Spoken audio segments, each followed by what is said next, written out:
different now. Yeah. But that kind of comes with time, right? I think as things have changed within television and in general, but also too, it's like, I think as, things have continued to succeed on television and on social for me, it's like, but even now, just like things are constantly changing, bro. Look at Michael Strahan. He started in sports. Yeah, that's what I'm saying. Now he's on everything, dude. He's on Fox. He's on ABC. Yeah. He's on. It's crazy. It was a foot in the door, right? Yeah, it was your knowledge base at the time. It's what you felt most comfortable with, and then it was a foot in the door, and it led to other things. Yeah, and then so I did sports for 2 years, but within my first 2 years at KLFY, I started Acadiana Eats, which then pivoted into... You started Acadiana Eats. Yeah. So I went to my bosses, Kenny Lawrence and Kyle Brinkman at the time. I said, hey, I want to do a food segment. They're like, I'm like, well, come on, That's a cooking show once every month, right? Well, there's just so much, there's so much going on. And we were at such a weird time for the television station because Channel 10 was the legacy station, right? We were longest running, the most tenure, if you will, but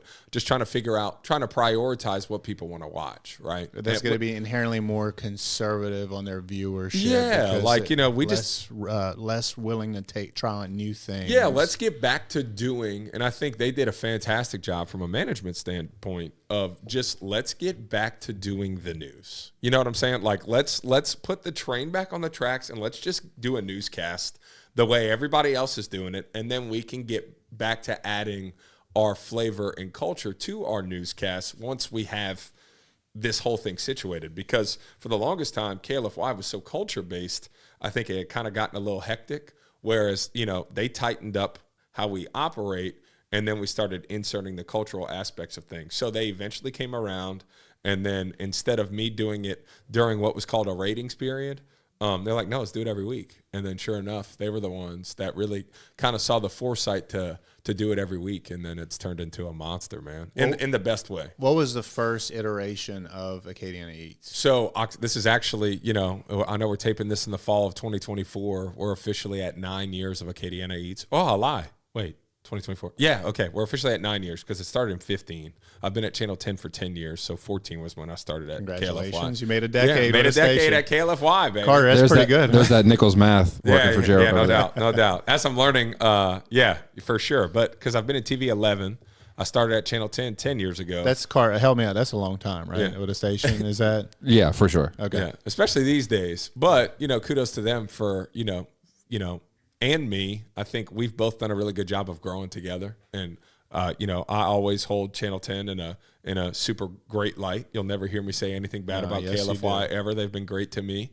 But they've also I've been good to them. They've been good to me. It's just been a great mutual relationship. That's awesome. And I'm proud to be a member of that team. But Acadiana Eats, to your point, we shot it in August of 2015, and the first segment aired October 1st of 2015. We shot Acadiana Eats in August of 15. The first edition of Acadiana Eats at Pop's Po' Boys aired October 1st of 2015. That was your first episode at Pop's, yeah. And what did it look like? What was the episode? I mean, you get out there with a camera? Yeah, so John and I, Mr. Weatherall. We couldn't book John. Yeah. We had to bring Gerald.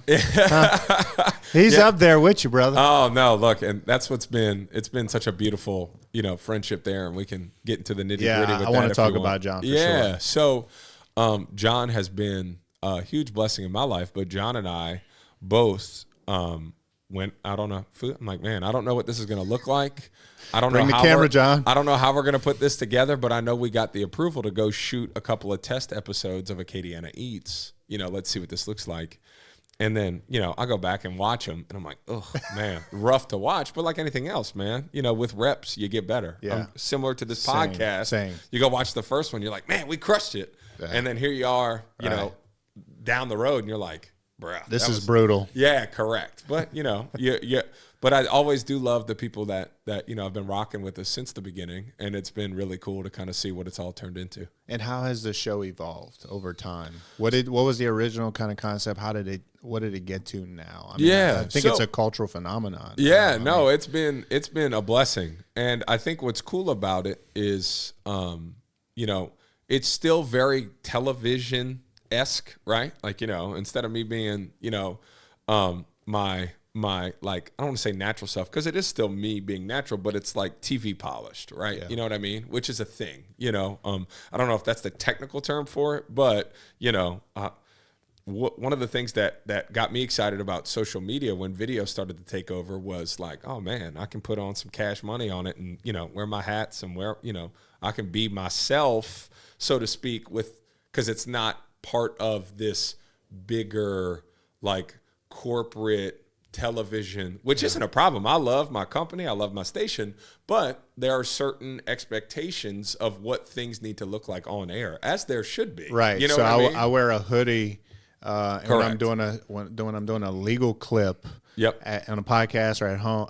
or in the office, but I don't wear that to court. Exactly. Right. Perfect example.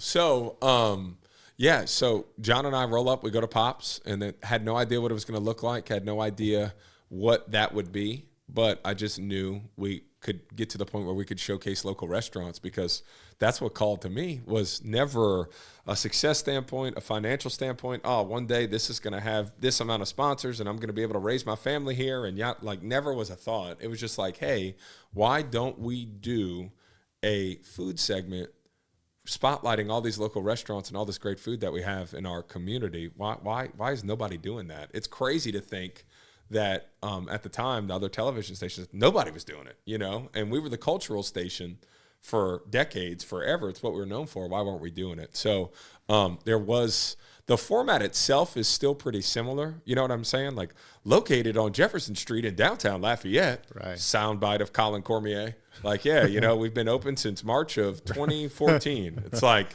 the home of Pop's Po' Boys. We sell New Orleans style po' boys with a Cajun twist. Pop's Po' Boys, like, dude, I've seen the same clip similar to Adam Richman kind of scripting out Man versus Food. But I mean, once you catch a formula that works, it's a good formula. Yeah, let's roll. Right. So, so the format itself has changed a little bit because we've had to make it a little tighter, because people's attention spans are obviously shrinking, which, depending on how you deliver your information, can be a good or a bad thing. But we first started the segment, it was like 3 minutes. Now I can get it anywhere from like 1:55 to 2 minutes. So a lot of that is like, instead of you and I talking on camera, it's just you talking on camera and just me talking on camera. Then it makes it easier for me to edit too, because what people don't realize, John shoots that video, then it's like, here you go, Gerald. Whoop. Wow. And I edit it, write it, track it, do everything, But it's also another beautiful skill that you get to learn working in TV as long as you do, And so. When did you start pushing social media? How was that evolution and transition? So I had no interest in social media ever.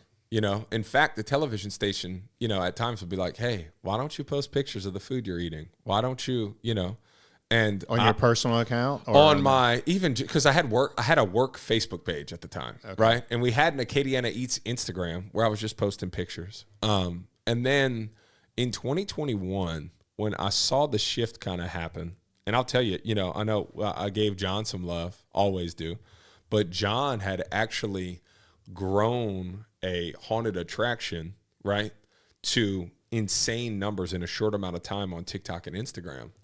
And I'm going like, man, dude, if what you're doing just because you like to do it is doing that, I just feel like this is a space we need to be in.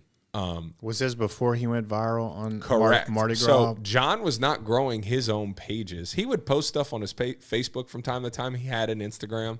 Before the Kevin Gates video dropped a couple of years ago, I think John was at like 8,000 or 9,000 followers on, and that was 2-3 years ago now. So, now he's at like 2+ or 200+. And then, so what I'm saying is, it's like there was a focus there, but John was like a very busy wedding photographer. Yeah. You know what I mean? So it was like the Mardi Gras stuff and filming everything was just kind of a hobby.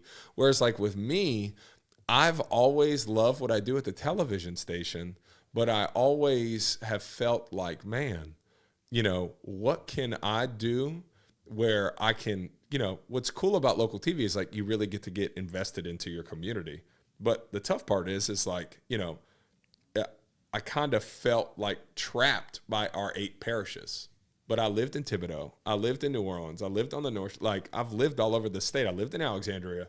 And the beautiful part about Lafayette is that you're an hour and a half to 2 hours every portion of the state. You know what I mean? 3 hours north of Louisiana. But, you know, so seeing what John did with his numbers and knowing my personality, I didn't know what that looked like. But I'm like, man, you know what? I think if you've got the knack or if you've seen what works and we get to see what works and you and I both have the ability, we both need to start kind of pouring into this, because something that, you know, is an unfortunate side of working in TV is that at times, I'll tell you right now, Dwight Dugas and Kenny Lawrence, the two that hired me, love them to death. Kyle Brinkman, my news director at KLFY, love him to death. Fran McCrae, who then ended up being my GM after Kenny, love her to death.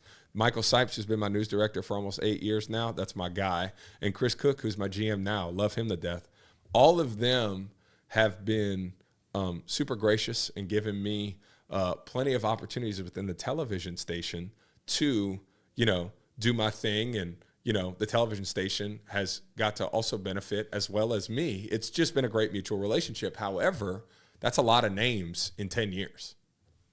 You know what I'm saying? Yeah. So from the social side, you know, for me, it just felt like, hey, this is something that can be mine, that I can do, but it also works and doesn't step on toe. You know what I'm saying? It's just something that I feel like I need to be doing. And that's ultimately what it was. And then once I started, I quickly got to see, you know, like, man, you know, people are enjoying this. And I'm not talking just in Acadiana, because I knew everybody loved it here, or most people did. And I say it all the time. I feel so bad for the people that don't like me. Boy. Because I'm like, at times, I'm like, whether it's TV, the radio, my phone, I'm like, bro, that's a whole lot of Gerald, man. So, but that also motivates me a little bit too, because it's like, yeah, you don't like me? Here I am. You know what I'm saying? So I know what appeals here. Mm-hmm. What do you think someone in Des Moines, Iowa, or Fairbanks, Alaska, what do you think attracts them to your videos? Yeah, so, you know, the things that drive people crazy at times are also like my biggest, I guess, pros or assets in my personality and who I am can also be my biggest, you know, faults. You know, I think we all can struggle with that, right? Like you can probably be really combative, you know what I mean? And argumentative and, you know, but it's like, hey, that's how you make a living, you know? So same kind of thing here. It's like, well, I try to keep that lion on the leash. Yeah, that's what I'm saying. So it's like that dude does a lot, you know, or that guy's a lot. So I think depending on who you're talking to, the Bayou State as a whole is a national treasure. And people have always had a natural, like, what is going on over there? Yeah. You know what I mean? You've seen it with the Saints Super Bowl run. Correct. You've seen it with LSU when Correct. LSU's doing well. Correct. You see it with some of the local athletes. Yeah. Something Keon Coleman just recently with the Buffalo Bills. Mm-hmm. Like his candid interviews and the Correct. way he became a fan favorite before he even caught a touchdown pass. Like, Yeah. I agree with you. There's something about the people here that magnetizes others, right? And that's what's been so cool. You know, to your point, all of those bosses that I just mentioned at KLFY, I don't think any of them wanted to leave. You know what I mean? I think within the scope of bettering your family's lives and other opportunities, you got to do it. But every single person I just rattled off that has helped me in my television career and helped me grow as a person, dude, they didn't want to leave. They loved it here. Right. You know what I'm saying? So like, hey, it would mean the world to me if you subscribe to the podcast and leave us a 5-star review. It helps keep the show free, and it helps us book better guests to provide more valuable content to you. None of the opinions expressed by my guests are that of my own, and nothing we talked about creates an attorney-client relationship or could be construed as legal advice. Hope you enjoy the show.